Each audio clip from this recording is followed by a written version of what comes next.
Hello and welcome to the 8A Stars 2 Listen and Learn webinar series. My name is Herman Lyons and I'm a member of the 8A Stars 2 team. The Listen and Learn series is an 8A Stars 2 initiative in which the 8A Stars 2 team members interview successful 8A Stars 2 industry partners in hopes of helping all 8A Stars 2 industry partners become successful. Today's Listen and Learn will be conducted with AMTIS Heitech. AMTIS Heitech is an 8A Stars 2 joint venture who was awarded the 8A Stars 2 GWAC in 2017 as a result of the open season.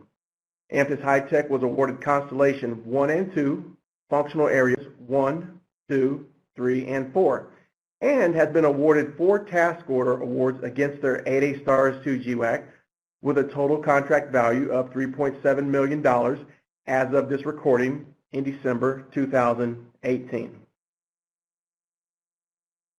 Joining me today is Barbara Stankowski. Barbara completed a distinguished 28-year career in the U.S. Navy, retiring in 1998. After her retirement from the Navy, she worked for several women-owned small businesses as a training and education consultant and facilitator supporting government and industry clients. Since 2007, she is the owner and president CEO of AMTIS Inc., a SDV OSB and woman-owned small business providing services to commercial, federal, and state agencies. AMTIS Inc. was selected by GrowFL as one of the 2012 Florida companies to watch. Awarded the CEO Nexus Cup by CEO Nexus in collaboration with Rollins Center for Advanced Entrepreneurship, Florida High Tech Corridor, and GlowFL in 2013. Awarded Business Owner of the Year by the Orlando Business Journal's 2014 Women Who Mean Business Awards, and selected as one of the Fast 50 companies in Orlando in 2015, 2016, 2017, and 2018. AMTIS was recognized from 2013 to 2018 by Inc. 5000 as one of the fastest growing companies in the U.S. and one of the very few companies to be selected 6 years in a row. In 2018, Barbara was selected by the National Defense Industry Association, also known as NDIA, to receive the Kathleen P. Sridhar Small Business Executive of the Year Award. AMTIS Inc. is celebrating 11 years in business. Barbara and her team have grown AMTIS into a multi-million-dollar company, employing over 250 people located across 19 states, serving multiple government agencies, including Department of Veterans Affairs, Department of Defense, Department of Homeland Security, and the Department of Health and Human Services. Barbara, thank you for participating in the Listen and Learn webinar series. Now, let's begin our discussion. Barbara, what strategy drove you to seek the 8A Stars 2 GWAC? How did you approach the procurement to be successful? Well, I have to say that that AMTIS was blessed early on in 2012 in finding a mentor and having that mentorship approved under the SBA 8A Mentor Protege Program.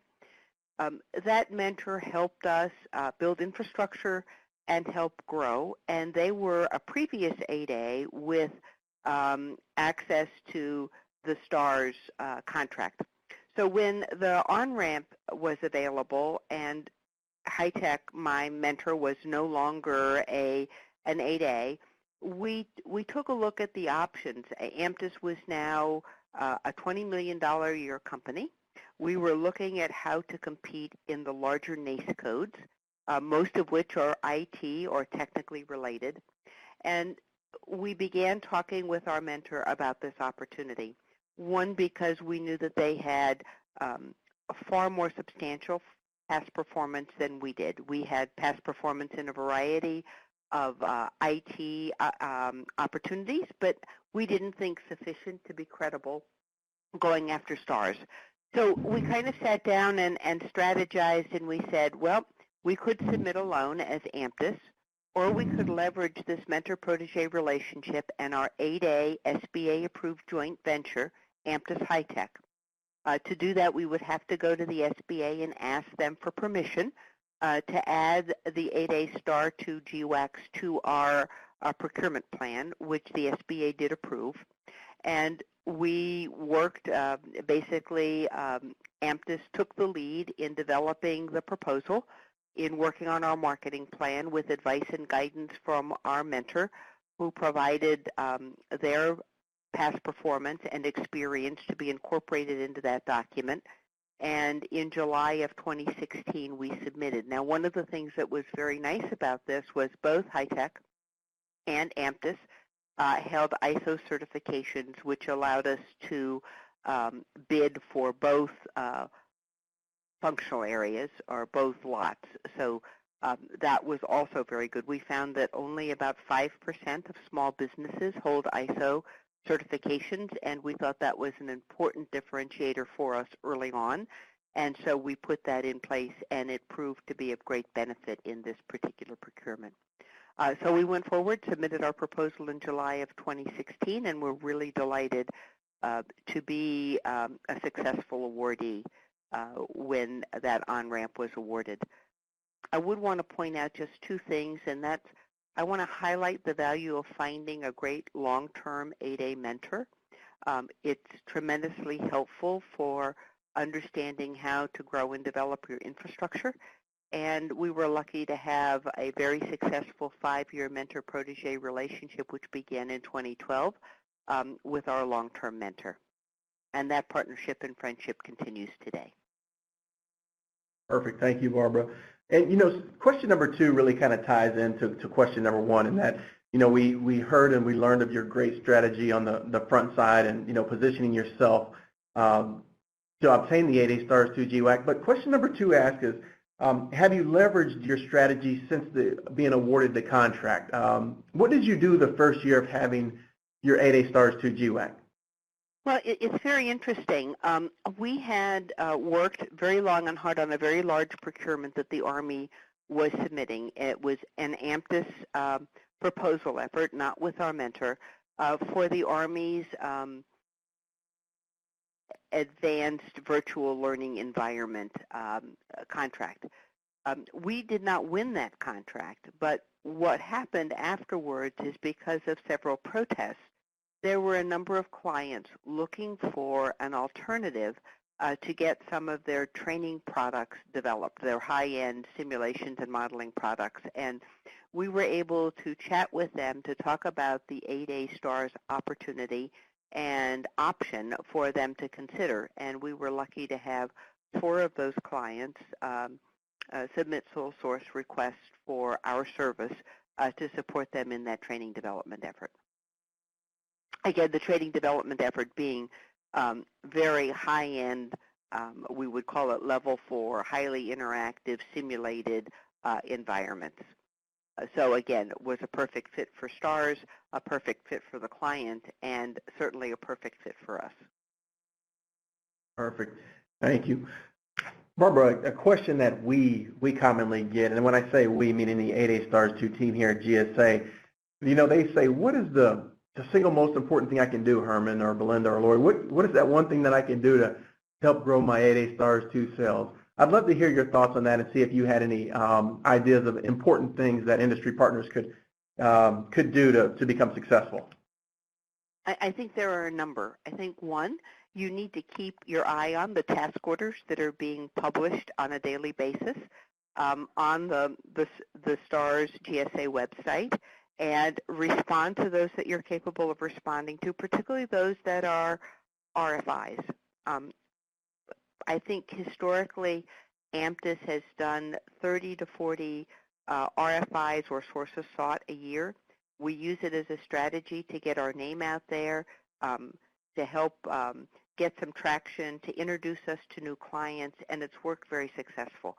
So that's one. 2 is, in every capabilities brief, we always talk about the schedules that we have available. So it's always talking about our professional services and our GSA Stars II contract as a way to reach out and be able to get to us, whether competitively or sole source, when we were still in 8A. So those things were very helpful. Our website also is something that we're very prominent to have that information both on our joint venture website as well as our individual websites. And one of the things that I liked best about some of the first awards we won on STARS is my mentor was really not into training, and it allowed me to provide some give back to my mentor to develop for them kind of a new core area and gain past performance and experience in high-end training development. So it was a real win-win for the joint venture, for my mentor, and for us. So again, responding to source of thought, responding to task orders when you're able on GSA STARS, leveraging your website, always talking about it in your capabilities brief. We have a very diversified customer base. We are always meeting with clients, and that's one of the high points we hit every time.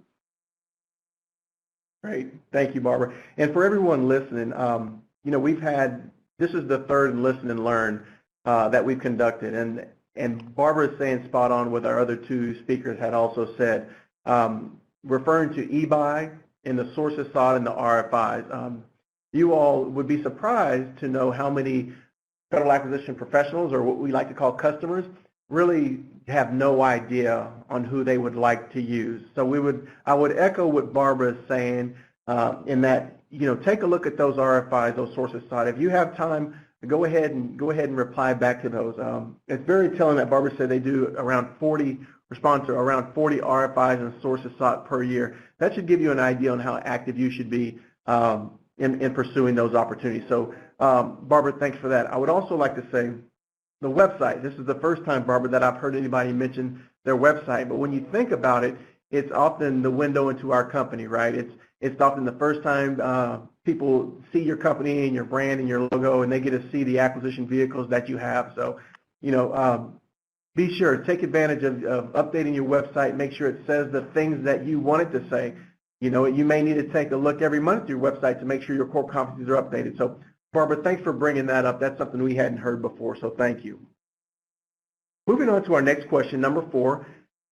How many federal agencies did you initially market your services to? Would you say that would be more than 5, less than 5? What are your thoughts on that, Barbara? A pretty large number, because we're frequently doing capabilities brief. We never miss an opportunity to go tell our story. So we started off with 4 different Army clients that we continue to collaborate with and talk to, and talk about follow-on opportunities under the STARS contract. We also have talked with various components of FAA, both flight standards and air traffic control. Within Health and Human Services, FDA, the Center for Tobacco Products, CDC, all clients of ours for whom we provide updated capability briefs and continue to touch base with them. HUD, in fact, we were just approached by a component that operates under HUD to go give a capabilities brief, and one of their interests was an IT or technology market research they were doing, and we were able to talk to them about this opportunity might apply under the STARS contract. Perfect, thank you. So, Barbara, as I was counting over here, I know I at least got 4 or 5, but, you know, Army, DOT, HUD, and it's amazing to me and to everybody else that, you know, you could only focus on particularly 5 different federal agencies at a high level, but there are so many subcomponents and bureaus within there that you could really keep yourself busy for quite a long time. So I took a note here, Barbara, that you said, never miss an opportunity to tell our story. And I think that's a good quote and something for our industry partners to really think about. As you're looking through eBuy and sources sought and the RFIs, you're looking at expiring 8A STARS 2 task orders. If you think there's an opportunity to tell your story, well, tell your story. You know what I mean? Tell your story, and when you're done telling your story, tell about the great acquisition vehicle that you have on the backside called STARS 2 that can help streamline a contracting officer's job. So thank you, Barbara. I appreciate that. Remember, never miss an opportunity to tell a story. Perfect. Absolutely. We'll move on to question number 5. Did you have existing customers that were not 8A STARS 2 customers that you were able to convert to 8A STARS 2? And if so, can you tell us how you did it or share an example? Well, I'll give you an example of one that we're working on right now. We're trying to convert them, right? It's a contract that we've had for a number of years. The contract has changed over time in that at one point we were operating a physical library that's now an electronic library. We're operating now a website. We're doing social media. There were various evolutions of this over the 5 years, and it made the work much more STARS 2-like over that period of time. It was originally an 8A under a very small NACE code. The work has changed significantly, so we have been in conversation with the client and the client with STARS, trying to validate that the work really is applicable under STARS 2 and might be a great opportunity for them to do the recompete under STARS. So that's work in progress, but a conversation we've been having over the last 6 months, and we're hopeful. Perfect. All right, so we'll move on to Barbara. This is the last question, believe it or not. It's question number 6, and it would be, I'd like to close up by asking, what advice would you give another industry partner, particularly those industry partners who, like yourself, were awarded the 8A Stars II GWAC as an open season awardee? What advice or what tips or what encouragement would you give fellow industry partners? I think I would go back and I would say talk it up with your current and new customers. You know, include it as a strength, the STARS contract as a strength in all your briefs. I'll go back to respond to STARS 2 task orders and RFIs, and expand your capabilities by finding solid teammates. So if you're looking at something, a task order, and you say, I've got 40% of it, but I can't do the other 50, or I've got 65% of this knocked out of the park, but boy, the remaining I can't do. Find great partners who you can team with to bring that strength. I think one of our greatest successes as a small business has been partnering with small, medium, and large companies. That's been our success. I believe that it's not about competition, it's about getting together and working hard to deliver great service to the clients, and our partners have been key to our success. Nice, nice. And just as a reminder to everyone out there, building a solid team, the 8A Stars II GWAC allows for great flexibility. And what I mean by saying that is that we don't need to see approved contractor teaming arrangements. We don't vet who your subcontractors are going to be. That's totally up to all of our industry partners. So whether you want to work with a large business or a medium or another small business, or for that matter, another business on the 8A Stars II GWAC, it's totally your call. So be creative in looking at partners and seeing, hey, who can I work with to help me create synergy and help build up the core company? So thank you for that, Barbara. With that, in fact, we just submitted a proposal on a task order under STARS where we did team with another company to enhance our capability, and we're keeping our fingers crossed that we'll do good on that task order as well. Nice. Wishing you all the best. Thank Well, you. Barbara, we want to say thank you for helping us with launch this webinar series. I know this is only the 3rd one, but we've got some really, really positive results from the first 2 of them, so I have no doubt we're going to get some really good feedback on this one as well. To everyone listening to this webinar, we hope you found the information of value and that you will consider incorporating some of these strategies here today. If you have any questions about the 8A Stars II Listen and Learn webinar series, or if you would like to participate as Barbara has, please email me at herman.lyons@gsa.gov, which is herman.lyons@gsa.gov. This concludes today's Listen and Learn webinar. Thank you.